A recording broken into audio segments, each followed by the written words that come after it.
अब ये जो इस वक्त सूरत-ए-हाल पिछले चंद माह से पैदा हुई है, इसमें आगे आप क्या इस वक्त सूरत-ए-हाल देख रहे हैं? ये सोना अपनी जो एक पीक है कीमत के एतबार से उस तक पहुंच चुका है या अभी मजीद ऊपर जाना है? आने वाले दिनों में गोल्ड का रेट और अप हो जाएगा, इसलिए कि यूक्रेन बिल्कुल जंगबंदी के लिए तैयार नहीं है और चाइना भी टेबल पे बैठने के लिए तैयार नहीं है। तो मैं समझता हूँ गोल्ड फिर से 3400 से ऊपर निकल जाएगा और पाकिस्तान के अंदर हमारे मुल्क में गोल्ड का रेट 4 लाख रुपये अबूर कर जाएगा। अच्छा, और ये इसमें सतह पे चला जाएगा। इसमें कितना टाइम लगेगा? चूंकि इस वक्त जो मौजूदा वक्त में हम देख रहे हैं, एक दिन हम देखते हैं कि इजाफा होता है 7-8 हज़ार का, अगले दिन हम देखते हैं 3-3.5 हज़ार की कमी हो जाती है, फिर उसके बाद 2-2.5 हज़ार की कमी हो जाती है। तो ये जो उतार चढ़ाव का ये सिलसिला है, ये फ्लक्चुएशन क्यों इस वक्त हमें नजर आ रही है? कभी ऊपर जा रहा है रेट, कभी रेट नीचे आ रहा है, ना तवातुर के साथ ऊपर की तरफ जा रहा है, ना तवातुर के साथ नीचे की तरफ आ रहा है। ट्रम्प ने भी बड़ा अच्छा मैसेज दिया था कि मैं चाइना के साथ टेबल पे बैठूंगा और चाइना को खुश कर दूंगा।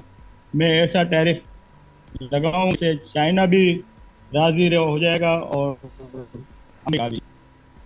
तो चाइना ने मना कर दिया कि मैं टेबल पे बैठने के लिए तैयार नहीं हूँ।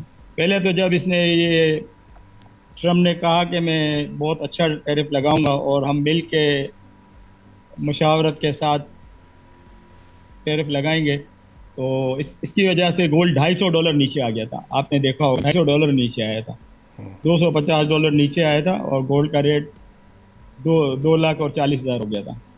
लेकिन फिर इसके बाद दोबारा जो यूक्रेन ने जंगबंदी का मना कर दिया और चाइना ने भी टेबल पे बैठने से मना कर दिया, जिसकी वजह से गोल्ड फिर से $120 अप हो गया और आगे मुझे लग रहा है गोल्ड और अप होगा।